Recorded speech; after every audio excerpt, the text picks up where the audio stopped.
Yo sahabat sektor 7 dan para manhwa lovers, jumpa lagi bersama Mimin ya guys. Kali ini Mimin akan membawakan Limit Breaker season kedua. Sebelum kita masuk ke videonya, jangan lupa dukung Mimin dengan tekan tombol like, subscribe, komen, dan juga share videonya ya guys. Jika ada yang mau traktir kopi boleh juga ya guys, link ada di deskripsi. Tak usah menunggu lama lagi, langsung saja kita masuk ke videonya.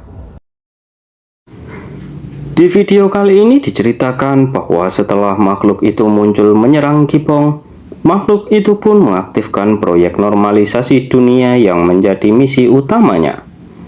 Di sana Sisu khawatir kepada Kipong yang akan menerima serangan dari makhluk itu dan memutuskan untuk membantu Kipong dengan langsung membuat sihir pertahanan di depan Kipong untuk menghalau serangan itu karena sudah terlambat untuk menghindari serangan itu. Namun makhluk itu kembali menyerang Sisu bertubi-tubi yang membuat Sisu kewalahan dan berujar kepada Kipong bahwa dirinya sudah tak sanggup lagi menahan seluruh serangan itu. Bersamaan dengan hal itu Kipong pun melompat keluar dari sihir pertahanan Sisu untuk balik menyerang.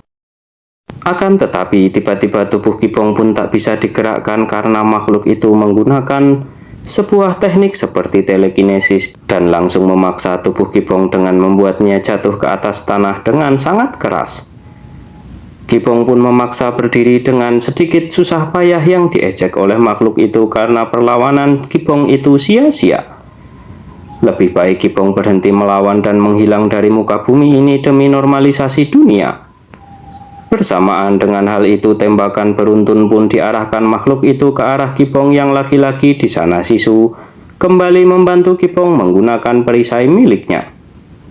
Akan tetapi perisai dari Sisu itu tak mampu menahan seluruh serangan dari makhluk itu yang membuat Sisu pun terpental dan mengakibatkan beberapa ledakan besar di area pertarungan mereka kali ini. Sontak hal itu pun membuat Kipong terlihat sangat kesal dan bertanya kepada makhluk itu apakah ini normalisasi dunia yang dia maksud dengan membunuh orang-orang seperti ini. Makhluk itu pun menanggapi dengan berujar bahwa bukankah jika disuntik vaksin pasti akan selalu terasa sakit? Kipong pun tak bisa membendung amarahnya lagi dan mengeluarkan aura mengerikan sembari berjalan mendekat ke arah makhluk itu. Sedangkan Sisu sembari meringis kesakitan merasa bingung dengan makhluk itu yang berubah menjadi lebih kuat. Makhluk itu pun menjawab dengan menjelaskan bahwa dahulu dirinya memang tak akan bisa menaklukkan mereka di dunia ini karena itulah keseimbangan dunia.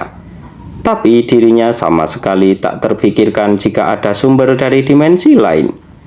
Bersamaan dengan hal itu juga, makhluk itu pun menunjukkan wajah Kipong dan Sisu dari dimensi lain yang sebelumnya sudah diserap olehnya.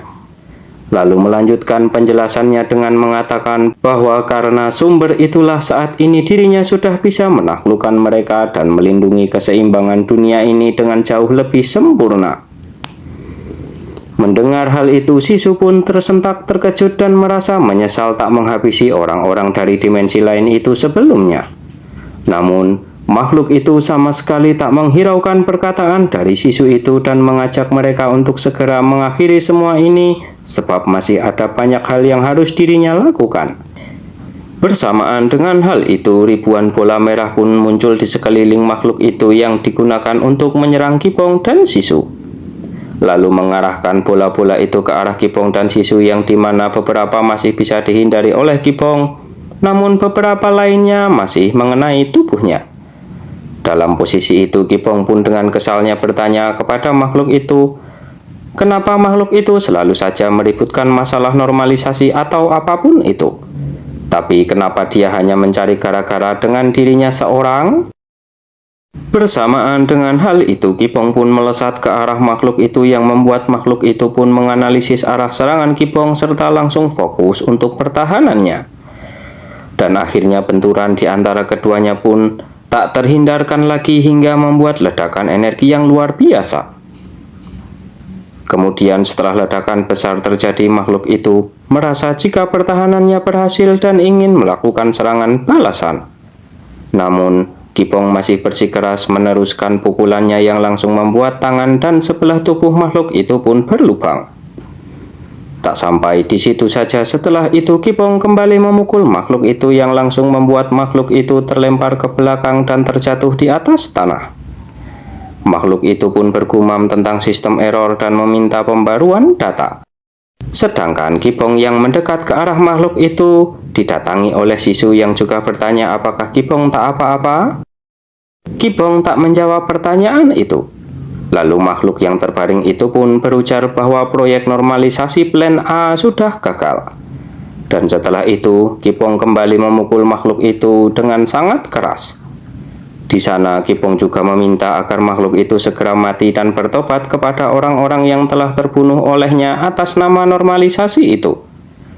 Akan tetapi kata-kata Kipong itu tak dihiraukan oleh makhluk itu karena saat ini dirinya sedang menjalankan plan B, yaitu dengan kembali meriset dunia.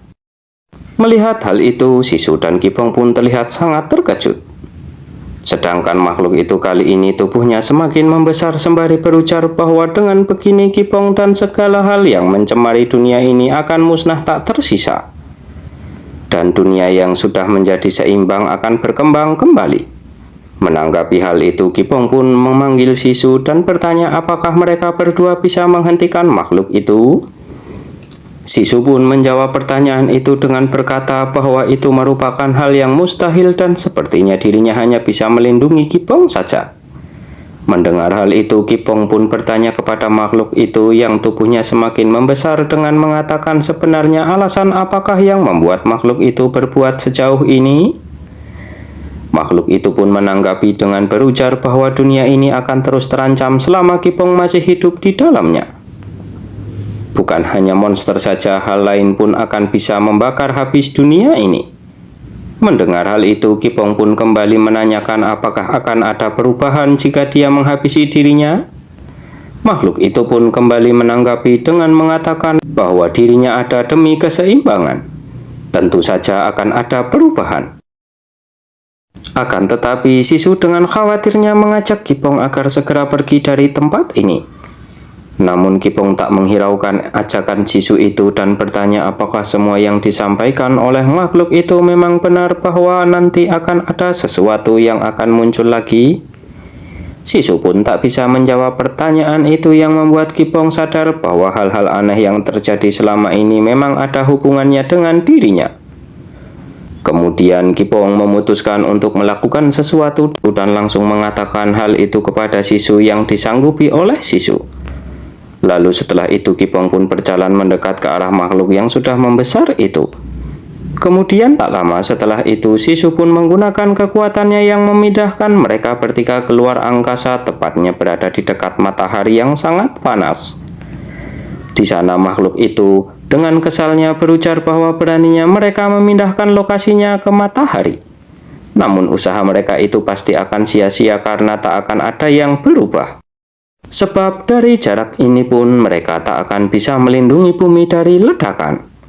Dengan menahan hawa panas dari matahari, Kipong pun menanggapi dengan berujar bahwa apakah makhluk itu benar-benar berpikir seperti itu? Bersamaan dengan hal itu, baju Kipong pun sedikit terbakar akibat hawa panas dari matahari itu. Sontak hal itu membuat Sisu langsung membuat pelindung untuk melindungi tubuh Kipong dari hawa panas itu.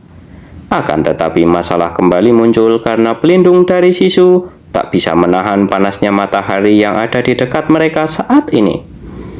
Sedangkan makhluk yang semakin membesar itu sedang dalam proses meledakkan dirinya sembari berujar bahwa sebelum dirinya mati, Kiponglah yang akan mati terbakar duluan.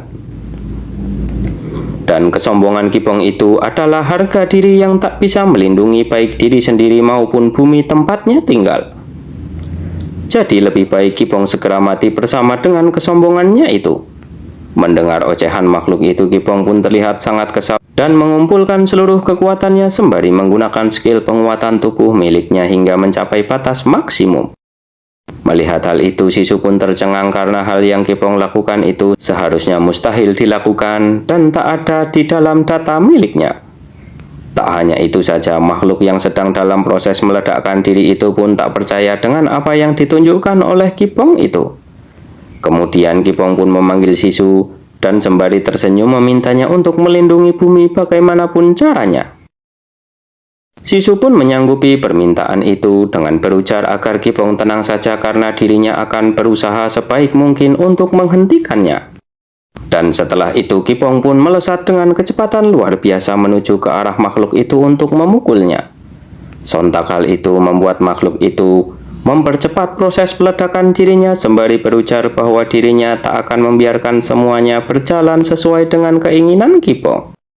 Kemudian benturan kuat di antara keduanya pun terjadi yang mengakibatkan sebuah ledakan energi yang sangat luar biasa. Sedangkan di bumi, kali ini terlihat bahwa Bongsun, pemilik menara sihir dan yang lainnya pun tiba-tiba sudah tersadar di dalam kediaman Kipong. Mereka pun terlihat bertanya-tanya sebenarnya apa yang sudah terjadi karena mereka merasa jika sebelumnya sedang bertarung melawan makhluk aneh yang sangat kuat. Kemudian mereka pun keluar dari rumah itu sembari memandangi langit malam yang penuh dengan bintang-bintang kecil. Tak hanya itu saja, dari atas langit pun terlihat sebuah bola cahaya kecil berwarna biru dengan jumlah yang banyak sekali, beserta dengan munculnya aurora membuat mereka semua terkejut serta bertanya-tanya sebenarnya apa yang telah terjadi di atas sana. Dan setelah Bongsun menyentuh bola cahaya berwarna biru itu, dia merasa jika semua ini pasti ulah kakaknya yaitu Kipong. Sedangkan Kipong setelah menahan dan berbenturan dengan serangan makhluk yang meledakkan diri itu pun terlihat sedang berada di suatu tempat yang gelap. Di sana tak terlihat ada apapun. Karena itulah Kipong bertanya-tanya sebenarnya apa yang telah terjadi. Apakah dirinya menang melawan makhluk itu? Atau dirinya sudah mati kali ini? Sebab rasanya sangat damai dan berharap jika semuanya berakhir seperti ini. Akankah saat ini dunia menjadi damai karena dirinya sudah tidak ada ataukah masih tetap penuh dengan derita? Kenapa hal seperti itu bisa terjadi kepada dirinya dan kenapa juga dirinya harus menderita seperti ini? Bersamaan dengan semua pertanyaan yang berputar-putar di kepalanya itu, akhirnya Sisu pun datang menemuinya dan langsung memeluk Kipong serta memuji Kipong yang sudah berhasil mengalahkan makhluk itu. Kemudian mengajak Kipong untuk segera kembali ke bumi. Akan tetapi Kipong terlihat sedikit ragu karena jika dirinya kembali ke bumi, apakah keadaannya akan menjadi seperti perkataan dari makhluk itu?